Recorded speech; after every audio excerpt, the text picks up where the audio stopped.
Tá ok, o deputado já está bem posicionado. Muito bem, seja bem-vindo. Boa tarde, deputado Lima.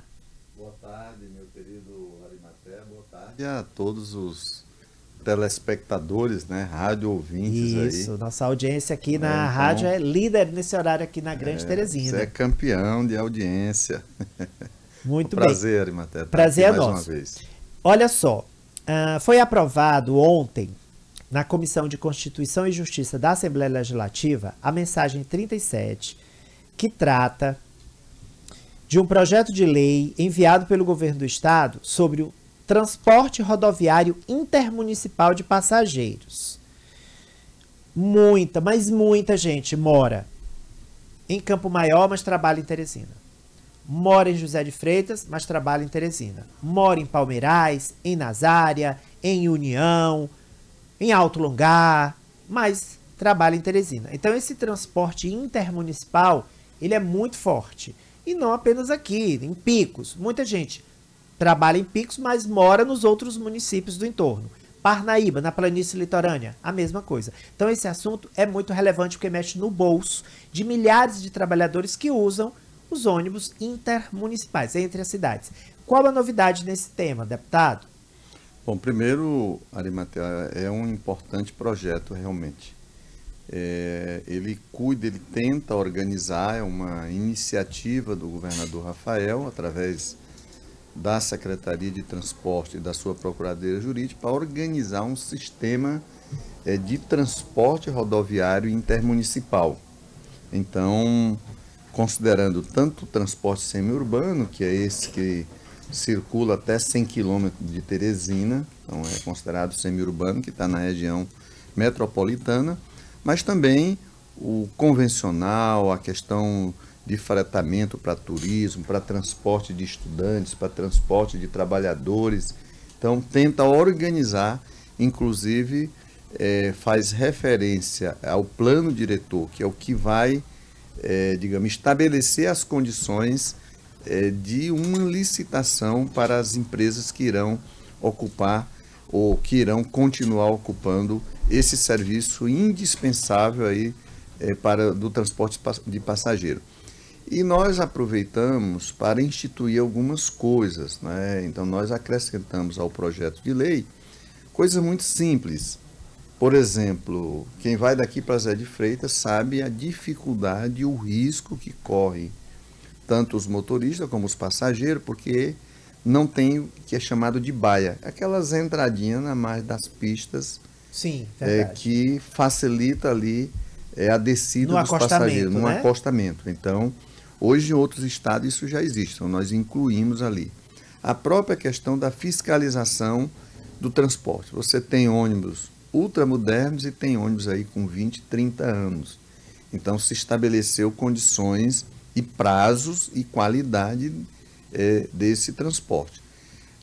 Nós ouvimos, não só em audiência pública, mas foram feitas várias reuniões, tanto com os transportadores de passageiro, como os usuários, como as entidades que organizam. Por exemplo, é obrigatório a cessão de até 4 assentos para pessoas idosas, gestantes ou pessoas portadoras de deficiência. Tem linhas ou tem viagem que às vezes tem a metade. E aí, como fazer? Tem uma lei que garante, assegura o direito para esses passageiros, digamos, especiais. Mas quem banca isso? Não está correto que isso seja só um ônus para a empresa. Ela precisa, quem concede também tem que prever isso. Inclusive, nós inserimos na lei uma possibilidade de se ter um fundo composto com parte dos recursos arrecadados para subsidiar isso. Além de outros mecanismos, maior rigor na fiscalização, no acompanhamento, para quem não está cumprindo as regras estabelecidas, criamos um mecanismo que é uma espécie de estágio probatório das empresas que ganham as licitações, que terão até 25 anos de concessão, isso é uma lei federal maior, mas ela tem um estágio probatório de 1 ano. Se ela não cumprir as regras estabelecidas, ela poderá ter seu contrato suspenso e chamar a segunda que foi habilitada por um processo licitatório. Então, esse sistema de transporte, essa lei, de fato, ela busca uma organização desse sistema de transporte rodoviário intermunicipal, de forma a proteger tanto quem ganha a licitação, mas proteger principalmente os usuários, que são os passageiros.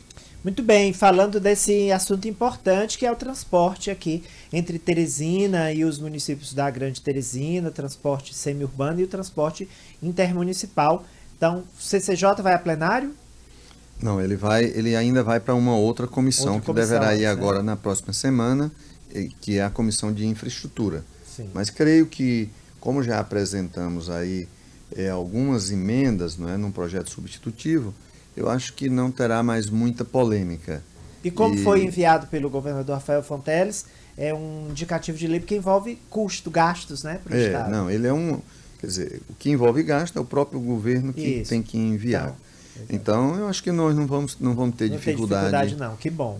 Mais segurança para os passageiros, né? Mas, sobretudo, mais segurança e direitos garantidos. Quero mostrar uma foto aqui para o deputado Lima, meu diretor, de um encontro que ele teve com outros colegas deputados do PT e o deputado Evaldo Gomes do Solidariedade. Você tem aí na foto o presidente Franzé, o deputado Lima, o deputado Rubens Vieira, o deputado Hélio Rodrigues e o deputado Dr. Vinícius, que é o líder do governador na Assembleia. Reeleição de Lula, ok. Reeleição de Rafael, ok. Estão todos unidos, claro, são os projetos prioritários. E Senado, senador? E Senado, deputado Lima? E Senado, como é que fica? Primeiro, Arimatea, eu acho que o 2025 é um ano para a gente cuidar muito da governança, das ações do governo. Nós acabamos de sair de uma eleição, ainda estamos analisando os resultados, e é importante que o terceiro ano da gestão estadual, municipal, é o melhor ano, porque você já tem a experiência, ajustou a equipe, você já sabe quem vai conduzir, no caso, os municípios, então é importante. Acho que a gente tem que cuidar da governança. A própria população, ela não aguenta a política com tanta intensidade.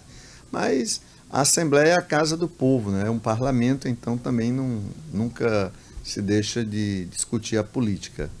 O que nós, parlamentares estaduais, não temos de entendimento é que existe já um consenso de que todos nós, principalmente quem é da bancada do governo, tem esse comprometimento com a reeleição do presidente Lula.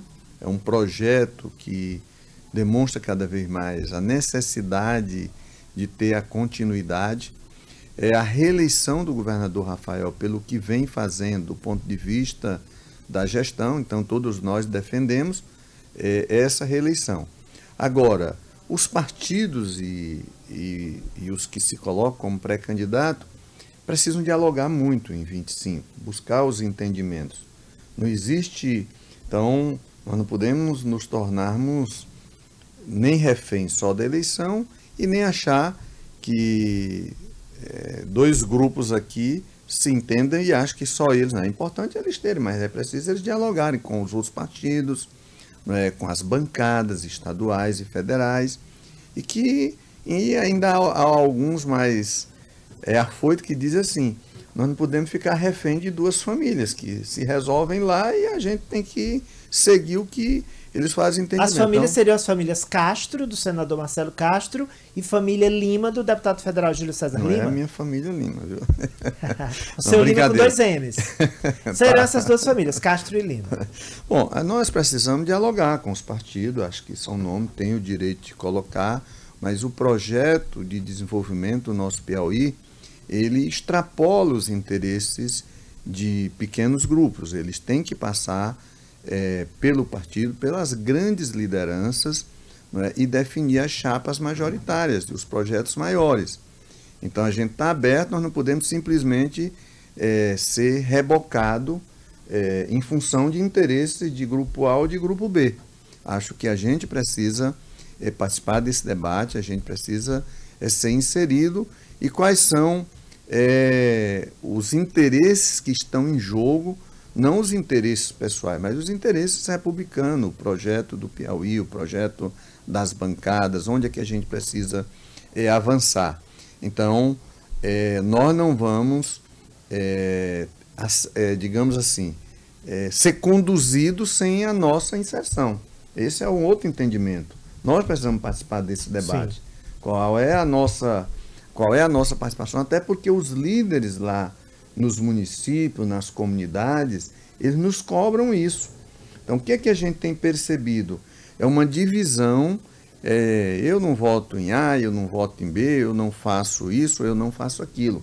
O povo está cada dia mais autônomo, o povo está cada dia com mais liberdade para decidir. É isso que nós pregávamos, que nós pregamos, que é um valor fundamental na democracia, a liberdade da decisão.